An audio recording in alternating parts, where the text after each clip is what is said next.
सनक गढ़ में एक और खूबसूरत दिन था। सभी गांव वाले अपने अपने कामों में मसरूफ थे।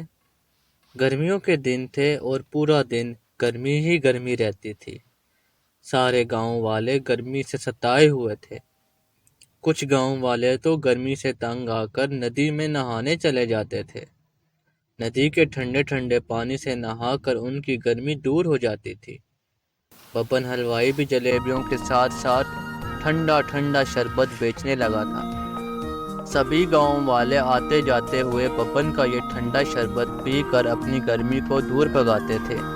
ढोलू और छोटू और दद्दू घर पे थे। ढोलू और छोटू की गर्मियों की छुट्टियां चल रही थी। गर्मी की वजह से पूरा दिन घर में ही रहते थे। घर में रहते थे और पूरा दिन पढ़ाई करते। लेकिन आखिर पढ़ाई भी कितनी देर करते। कुछ देर पढ़ाई करने के बाद ही उनका मन करता कि वो बाहर खेलने जाएं, पर गर्मी की वजह से जा नहीं सकते थे। दद्दू गर्मी से परेशान परिंदों के लिए एक बर्तन में पानी डाल रहे थे। ढोलू और छोटू भी शेरू को पानी डालने लगे। कुछ ही देर बाद सेनापति दद्दू को बुलाने के लिए आ गए। प्रणाम दद्दू, कैसे हैं आप? सेनापति बोले। हाँ सेनापति, कहो कैसे आना हुआ? दद्दू बोले। महाराज ने आपको याद किया है, जल्दी से आ जाएं। आपको आज ही एक जरूरी काम से गांव से बाहर जाना है। सेनापति बोले। महाराज ने याद किया है तो हाजिर होना ही पड़ेगा।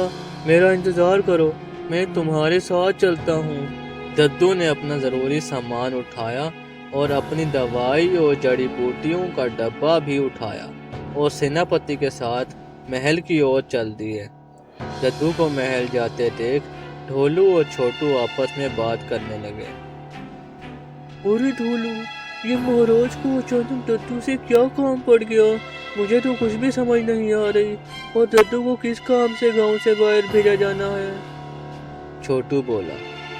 अरे छोटू, ये तो अब महाराज ही बता सकते हैं कि आखिर दद्दू किस कारण गांव से बाहर जा रहे हैं। ढोलू बोला। ढोलू और छोटू दोनों अपने कामों में लग गए। दूसरी तरफ बोलो पनो, आपने इस नाचीज को याद किया? दद्दू बोले। जी दद्दू, कैसे हैं आप? महाराज बोले। महाराज, आपकी कृपा से अच्छा हूँ। दद्दू बोले। दद्दू, आपसे हमको एक बहुत ज़रूरी काम है। मैंने आपसे जिक्र किया था ना कि सनकगढ़ के लोगों के लिए गांव से बाहर जाकर के जड़ी बूटियाँ और दवाइयाँ लानी हैं। ये चीज़ें गांव वालों के मुश्किल के वक्त काम आएंगी। जब भी किसी गांव के सदस्य का इलाज करना होगा तो इन्हीं दवाइयों और जड़ी बूटियों से किया जाएगा। मैं ये चाहता हूँ कि आप खुद आज जाकर के ये सारा सामान ले आएं। महाराज बोले।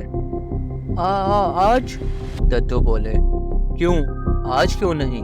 क्या आपको कोई दूसरा काम है? महाराज बोले। नहीं महाराज, वो असल में सफर बहुत लंबा है और वापस आते आते शाम हो जाएगी। दद्दू बोले। हाँ ये तो है दद्दू, पर सनकगढ़ के लोगों के लिए आपको ये करना ही होगा। महाराज बोले। सनकगढ़ के लिए तो मेरी जान भी हाजिर है। मैं अभी अपना सामान बांधकर सफर पे निकल जाता हूँ। दद्दू बोले। शाबाश दद्दू, मुझे आपसे इसी चीज की उम्मीद थी। महाराज बोले। ये कहकर दद्दू अपने घर की तरफ निकल पड़े और घर जाते ही वो अपना जरूरी सामान बांधने लगे। सामान बांधता देखकर छोटू और ढोलू दद्दू से बोले। दद्दू, सामान क्यों बांध रहे हो? क्या कहीं जा रहे हो? हाँ बेटा, महाराज ने एक काम सौंपा है, इसी सिलसिले में जाना पड़ रहा है। दद्दू बोले।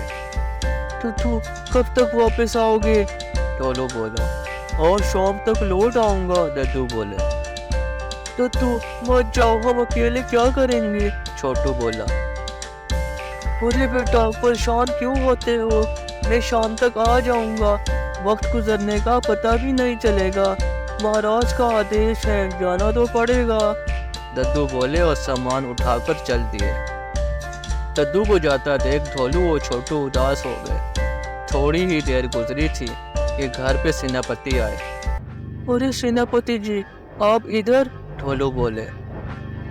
ढोलू और छोटू, आप दोनों को महाराज ने याद किया है, आपको अभी मेरे साथ चलना होगा। सेनापति बोले।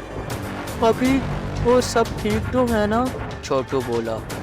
हाँ, सब ठीक है, बाकी बातें आपको महाराज ही बताएंगे, अभी आप चले मेरे साथ। सेनापति बोले। ढोलू और छोटू सेनापति के साथ महल की तरफ चल दिए। महल पहुंचते ही महाराज के सामने पेश हुए। महाराज, आपने हमें याद किया, सब ठीक तो है ना? ढोलू बोला। हाँ बच्चों, सब ठीक है, वो दरअसल तुम्हारे दद्दू की आज सालगिरह है। महाराज बोले। जी महाराज, हमें ये बात पता है। छोटू बोला। हाँ तो बच्चों, मैंने इसी सिलसिले में दद्दू को बहाने से गांव से बाहर भेजा है। महाराज बोले। गांव से बाहर भेजा है? महाराज, मेरी तो कुछ भी समझ में नहीं आ रही, आप क्या कह रहे हैं? ढोलू बोला। अरे बच्चों, थोड़ा सब्र करो, सब समझ आ जाएगी, तुम लोग मेरी बात गौर से सुनो। मैंने खुद तुम्हारे दद्दू को दवाई और जड़ी बूटियाँ लाने के बहाने से गांव से बाहर भेजा है। आज उनकी सालगिरह है। प्यारे बच्चों, हमारे बुजुर्ग हमारे लिए कितना कुछ करते हैं, हम उनको कुछ दे तो नहीं सकते, पर उनकी सालगिरह या किसी खुशी के मौके को उनके लिए यादगार ज़रूर बना सकते हैं। इसीलिए मैंने तुम्हारे दद्दू को बहाने से बाहर भेजा है। वो अब शाम तक ही लौटेंगे, तब तक हमारे पास वक्त ही वक्त है। दद्दू के लिए एक खूबसूरत सी पार्टी रख लेते हैं। तुम सारे गांव वालों की मदद से इस शाम को दद्दू के लिए यादगार बना दो। ऐसी पार्टी सजाओ कि दद्दू खुश हो जाएं। दद्दू सारे गांव वालों के लिए कितना कुछ करते हैं, क्या हम उनके लिए कुछ भी नहीं कर सकते? महाराज बोले। महाराज के चुप होते ही ढोलू और छोटू तालियां बजाने लगते हैं। वाह महाराज वाह, आपने क्या तकरीर सोची है, हम अभी काम में लग जाते हैं, सारे गांव के सदस्यों को भी अपने साथ शामिल कर लेते हैं, एक बढ़िया सी सालगिरह की पार्टी तैयार करते हैं जिसको देखकर दद्दू खुश हो जाएं। ढोलू बोला। शाबाश बेटा, बस तुम लोग काम में लग जाओ, मेरी मदद चाहिए तो ज़रूर बताना। महाराज बोले। ढोलू और छोटू सोचने लगे कि अब कैसे दद्दू के लिए एक अच्छी सी दावत तैयार करें। दोनों गांव की ओर निकल दिए। दोनों बब्बन के पास चले जाते हैं। वहां जाकर छोटू बोला। अरे बब्बन चचा, कैसे हो? ठीक है बेटवा, तुम सुनाओ, किधर जा रहे हो? सुना है तुम्हारे दद्दू गांव से बाहर गए हुए हैं। बब्बन बोला।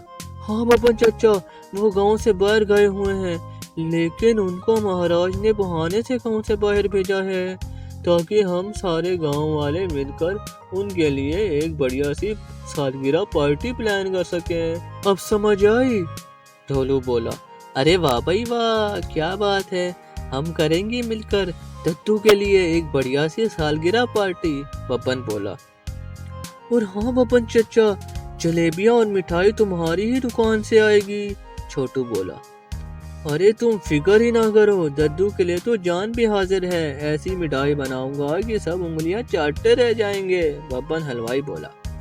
ढोलू और छोटू वहां से सीधा रज्जो चच्ची के घर पहुंचे। अरे ओ चच्ची, किधर हो? छोटू बोला। अरे क्या हुआ बच्चों, सब ठीक तो है ना? रज्जो चच्ची बोली। हाँ सब ठीक है, बस आपकी मदद चाहिए। वो असल में आज दद्दू की सालगिरह है और हम सारे मिलकर उनके लिए एक पार्टी रख रहे हैं। सब गांव वाले कुछ ना कुछ काम कर रहे हैं, आप भी हमारी मदद करें। ढोलू बोला। अरे हाँ क्यों नहीं बच्चों, तुम जो कहो, मैं तो वैसे खाना बहुत अच्छा बनाती हूँ, तुम कहो तो खाना बना लाऊं? रज्जो चच्ची बोले। हाँ आप खाना बना लो, ये ठीक रहेगा। छोटू बोला। चलो अब हम चलते हैं, शाम को पार्टी में मुलाकात होगी। ढोलू और छोटू वहां से सीधा मास्टरनी जी के घर गए और उनको सारी बात बताने लगे। दद्दू की सालगिरह के लिए आप अगर केक बना दें तो हमें केक लेने के लिए शहर नहीं जाना पड़ेगा। ढोलू बोला। अरे दद्दू की सालगिरह है, सारे गांव वाले कुछ ना कुछ कर रहे हैं, मैं क्यों नहीं करूंगी, तुम फिक्र मत करो, केक मैं ही तैयार करूंगी और ऐसा केक तैयार करूंगी कि जिसको खाकर सारे सनकगढ़ वाले खुश हो जाएंगे। मास्टरनी जी बोली। अरे मास्टरनी जी, आपका बहुत धन्यवाद, आपने हमारा बहुत बड़ा मसला हल कर दिया, बहुत शुक्रिया।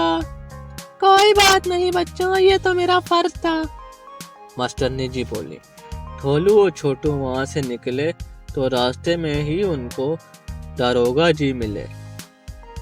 अरे बच्चों, किधर जा रहे हो? दारोगा जी बोले। अरे दरोगा जी, क्या बताएं, आप ही के पास आ रहे थे और देखो खुदा की कुदरत, आप हमें रास्ते में ही मिल गए। छोटू बोला। अरे मेरे पास क्यों, क्या हुआ, सब ठीक तो है ना? दारोगा जी बोले। हाँ हाँ, सब ठीक है। वो दरअसल आज दद्दू की सालगिरह है, तो हम लोग एक सालगिरह पार्टी तैयार कर रहे हैं। बाकी सब काम तो हो गए हैं, लेकिन म्यूजिक का इंतजाम आपको ही करना होगा। अब पार्टी में म्यूजिक आप ही देंगे। ढोलू बोला। अरे क्या बात है, दद्दू के लिए पार्टी, आज तो मजा ही आ जाएगा, तुम लोग फिक्र ही ना करो। आज की पार्टी का डीजे मैं ही हूँगा, ऐसा म्यूजिक लगाऊंगा कि सब लोग खुश हो जाएंगे। दारोगा जी बोले। ठीक है दरोगा जी, अब आपसे पार्टी में ही मुलाकात होगी। ढोलू और छोटू सारे काम निपटाने के बाद पूरे सनकगढ़ को सजाने में लग गए। मोमबत्तियां, लाइटें और फूलों की चमक से सारा सनकगढ़ जगमगाने लगा। गांव के सदस्य पार्टी में आए, सब अपनी अपनी बनाई हुई चीजें लेकर हाजिर हुए। महाराज भी आ गए थे। अब इंतजार था तो सिर्फ दद्दू का। जैसे ही दद्दू सनकगढ़ में दाखिल हुए, सभी लोगों ने एक साथ गाना गाया। बार बार दिन ये आए, बार बार दिल ये गाए, तुम जियो हजारों साल, ये मेरी है आरज़ू। हैप्पी बर्थडे दद्दू, हैप्पी बर्थडे दद्दू। दद्दू ये सब देखकर बहुत खुश और हैरान हो गए। दद्दू ने केक काटा और सबने तालियां बजाई। महाराज ने दद्दू को इस सालगिरह के दिन की शुभकामनाएं दी और उनको घड़ी का तोहफा भी दिया, जिसे पाकर दद्दू बेहद खुश हुए। सब ने रज्जो चच्ची के हाथ का पका हुआ लजीज बटर चिकन खाया। मास्टरनी जी के बनाए हुए केक ने तो पूरे सनकगढ़ में तहलका मचा दिया। बब्बन की मिठाई तो वैसे ही लाजवाब है। आखिर में डीजे दरोगा ने म्यूजिक लगाया और सब लोग नाचते हुए खुशी मनाने लगे। दद्दू ने महाराज, ढोलू और छोटू और सनकगढ़ के सारे लोगों का इस दिन को यादगार बनाने पर धन्यवाद किया।